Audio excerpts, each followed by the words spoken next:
ಹಾಗಾದರೆ ಶರಣರು ಹೆಣ್ಣು ಹೊನ್ನು ಮಣ್ಣು ಮಾಯೆ ಎಂದು ಒಪ್ಪಿಕೊಂಡ್ರ? ಎಲ್ಲರಿಗೂ ನಮಸ್ಕಾರ. ಅಂತರಂಗ ವರ್ಸಸ್ ಬಹಿರಂಗ ಸೀರೀಸ್ನ 2ನೇ ವಚನಕ್ಕೆ ನಿಮ್ಮೆಲ್ಲರಿಗೂ ಸ್ವಾಗತ. ನಾನು ನಿಮ್ಮ ಅಕ್ಷತಾ. ಹೊನ್ನು ಮಾಯೆಯೆಂಬರು ಹೊನ್ನು ಮಾಯೆಯಲ್ಲ, ಹೆಣ್ಣು ಮಾಯೆಯೆಂಬರು ಹೆಣ್ಣು ಮಾಯೆಯಲ್ಲ, ಮಣ್ಣು ಮಾಯೆಯೆಂಬರು ಮಣ್ಣು ಮಾಯೆಯಲ್ಲ, ಮನದ ಮುಂದಣ ಆಸೆಯೇ ಮಾಯೆ ಕಾಣ ಗುಹೇಶ್ವರ. ಹೆಣ್ಣು ಹೊನ್ನು ಮಣ್ಣನ್ನ ಮಾಯೆ ಎಂದು ಬಿಂಬಿಸುತ್ತಿದ್ದವರ ನಡುವೆ ಮನದ ಮುಂದಿನ ಆಸೆಗಳೆಲ್ಲವೂ ಮಾಯೆ ಎನ್ನುವಂತೆ ಎಚ್ಚರಿಕೆಯ ನುಡಿಗಳನ್ನಾಡಿದವರು ಅಲ್ಲಮ ಪ್ರಭುಗಳು.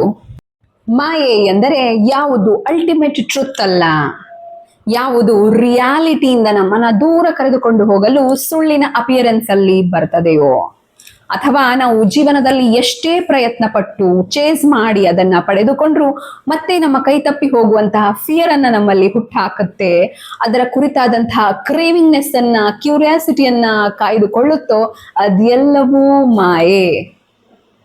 ಹೆಣ್ಣು ಹೊನ್ನು ಮಣ್ಣು 3 ಡಿವೈನ್ ಕ್ರಿಯೇಷನ್ಸ್. ಅದಾಗಿಯೂ ಅವು ಹೇಗೆ ಇಲ್ಯೂಷನ್ಸ್ ಆದವು? ಎಸ್, ಅವುಗಳ ಕುರಿತಾದ emotional attachment, desire, attraction, pride of ownership, greediness ನಮ್ಮಲ್ಲಿ ಈಗೋನ ಹುಟ್ಟು ಹಾಕಿದಾಗ ಹೆಣ್ಣು ಹೊನ್ನು ಮಣ್ಣು ಮಾತ್ರ ಅಲ್ಲ, ಮನದ ಮುಂದೆ ಮೂಡುವಂತಹ ಎಲ್ಲ ಕಾಮನೆಗಳು, ಎಲ್ಲ ಆಸೆಗಳು ಮಾಯೆಗಳು,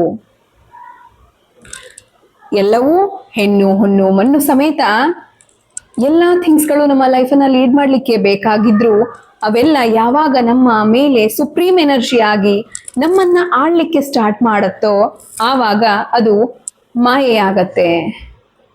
ನಮ್ಮ ಮೇಲೆ ನಮಗೆ ಮಾತ್ರ ಅಥಾರಿಟಿ ಇರಬೇಕು ಅಂತ ಹೇಳೋದ್ರ ಮೂಲಕ ಈ ಬಾಹ್ಯ ಪ್ರಪಂಚದಲ್ಲಿ ಇರುವಂತಹ ಮೆಟೀರಿಯಲಿಸ್ಟಿಕ್ ಲಕ್ಸುರಿಯ ಜೊತೆಗೆ ನಾವು ಕನೆಕ್ಟ್ ಮಾಡ್ಕೊಳ್ತಿದ್ದಂತಹ ದುರ್ಭಾಗ್ಯವನ್ನ ವಚನಗಾರರು ಇಲ್ಲಿ ತುಂಬಾ ಸೂಕ್ಷ್ಮವಾಗಿ ವಿವರಿಸ್ತಾರೆ. ಹೇಳೋದ್ರ ಮೂಲಕ ತಮ್ಮ ಹೈಯರ್ ರಿಯಾಲಿಟಿ ಮತ್ತು ಡಿವೈನ್ ಎನರ್ಜಿ ಗುಹೇಶ್ವರನಿಗೆ ತಮ್ಮ ನಮನಗಳನ್ನ ಸಲ್ಲಿಸ್ತಾರೆ. ಹಾಗಾದ್ರೆ ಈಗ ಹೇಳಿ, ಮಾಯೆ ಎಂದರೆ ಏನು? ನಿಮ್ಮ ಅನಿಸಿಕೆಗಳನ್ನ ಕಮೆಂಟ್ ಮಾಡಿ. ಈ ವಿಡಿಯೋ ಇಷ್ಟ ಆಗಿದ್ರೆ ಲೈಕ್ ಮಾಡಿ, ಶೇರ್ ಮಾಡಿ, ಮತ್ತೆ ನೀವು ಭೇಟಿ ಆಗೋದಕ್ಕೋಸ್ಕರ ಈ ಚಾನೆಲ್ ಅನ್ನ ಸಬ್ಸ್ಕ್ರೈಬ್ ಮಾಡ್ಕೊಳ್ಳೋದನ್ನ ಮರಿಬೇಡಿ. ಹಾಗಾದ್ರೆ ಹೋಗಿ ಬರೋದಾ? Thank you so much.